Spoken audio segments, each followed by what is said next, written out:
ពីហាគីមីទៅ Vinicius Junior តែ Haaland យើងបានឃើញល្បឿនដ៏កម្រិតគួរឲ្យស្ញប់ស្ញែងតែភាគនេះ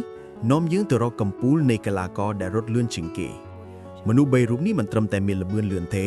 តែពួកគាត់ធ្វើឲ្យល្បឿនคล้ายជាសិល្បៈលេខ3 Alphonso Davies លេងឲ្យក្លឹប Bayern Munich និងលេងឲ្យជម្រើសជាតិកាណាដាពេល Davies ចាប់បាល់គឺដូចខ្យល់ចេញពីរថយន្ត Formula 1ការវះល្បឿនផ្លូវការរបស់គាត់ឈានដល់ 37.5 គីឡូម៉ែត្រក្នុង1ម៉ោងគាត់អាចចាប់បាល់ពីក្រោយហើយរត់ឡើងជ្រុងដល់ទីលានក្នុងរយៈពេលតែប៉ុន្មានវិនាទីគាត់គឺជា Road Runner of Bayern ដែលធ្វើឲ្យខ្សែការពារទាំងអស់ច្បុកច្បល់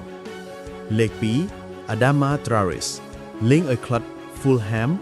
និងលេងឲ្យជំរឿជាតិ Spain មនុស្សរូបនេះមិនត្រឹមតែរត់លឿនទេតែមានកម្លាំងដូច Iron Man គាត់ធ្លាប់វះល្បឿនបាន38គីឡូម៉ែត្រក្នុង1ម៉ោងប៉ុន្តែជារឿងគួរឲ្យសំណោចគឺគាត់មិនត្រូវការបាល់សម្រាប់ញាក់ខ្សែការពារពេលគាត់ចាប់បាល់ Traoré អត់មានណាគេអាចទប់បានទេ